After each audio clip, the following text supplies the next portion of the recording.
Law point ആണ്. അച്ഛനോ? ഞാൻ വിചാരിച്ച ഏതോ കുത്തക മുതലാളിയാണെന്ന് പേടിച്ചു പോയി. മുതലാളിമാരെ എന്തിനാ പേടിക്കുന്നത്? അവരെ മാത്രമാണ് അച്ഛാ പേടിക്കേണ്ടത്. വിപ്ലവത്തിന്റെ ശത്രുക്കൾ, സ്ഥിതി സമത്വത്തിന്റെ പാതയിലെ കുപ്പിച്ചില്ലുകൾ, കാരമുള്ളുകൾ, കാളസർപ്പങ്ങൾ. ഇങ്ങനെ പേടിച്ചുള്ളൊരു ജീവിതം നിനക്ക് വേണോ പ്രഭേ?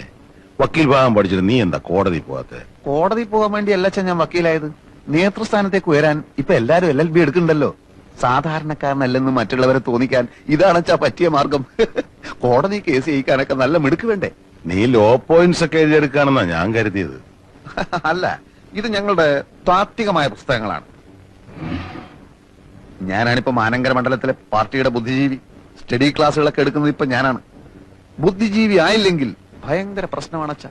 എന്ത് പ്രശ്നം? സമരത്തിന് പോണം, അടിപിടിക്ക് പോണം, അങ്ങനെ പല രീതിയിലും നമ്മുടെ തടി കേടാകും. ബുദ്ധിജീവി ആകുമ്പോൾ നമ്മൾ പുറകിലിരുന്ന് ചുമ്മാ ആഹ്വാനങ്ങൾ ചെയ്തുകൊണ്ടിരുന്നാ മതി. ഫാക്ടറി അടച്ചു പൂട്ടിക്കുക, പോലീസിനെ ആക്രമിക്കുക, മുതലാളിയെ കുത്തിക്കൊല്ലുക. നമ്മളൊന്നും അറിയണ്ടല്ലോ, എല്ലാ അണികൾ ചെയ്തോളൂ. അപ്പൊ ഈ രാഷ്ട്രീയം എന്ന് പറഞ്ഞാൽ കൊല്ലും കൊലയാണോ? അതായത് മനുഷ്യന്റെ ബേസിക് നീഡ്സ് എന്തൊക്കെയാണ്? Food, clothing, shelter. അതാണല്ലോ. അത് മാറി. ലോകത്ത് എവിടെയെങ്കിലും ഫുഡിന് വേണ്ടിയോ ക്ലോത്തിങ്ങിന് വേണ്ടിയോ ഷെൽട്ടറിന് വേണ്ടിയോ സമരം നടന്നിട്ടുണ്ടോ? അതില്ല. സ്വാതന്ത്ര്യത്തിന് വേണ്ടി നടന്നിട്ടുണ്ട്. സ്വാതന്ത്ര്യത്തിന് വേണ്ടി മാത്രമേ നടന്നിട്ടുള്ളൂ. ഉട്ടോപ്യൻ യുഗത്തിലല്ല നമ്മൾ ജീവിക്കുന്നത്. റിവിഷനിസ്റ്റുകൾ, പ്രോലറ്റേറിയറ്റ്സിന്റെ കാലാകാലങ്ങളായിട്ടുള്ള വിഘടനവാദം. എന്താണ് ഒക്ടോബർ വിപ്ലവം? വാട്ട് ഈസ് ചൈനീസ് മതിൽ? പറയൂ.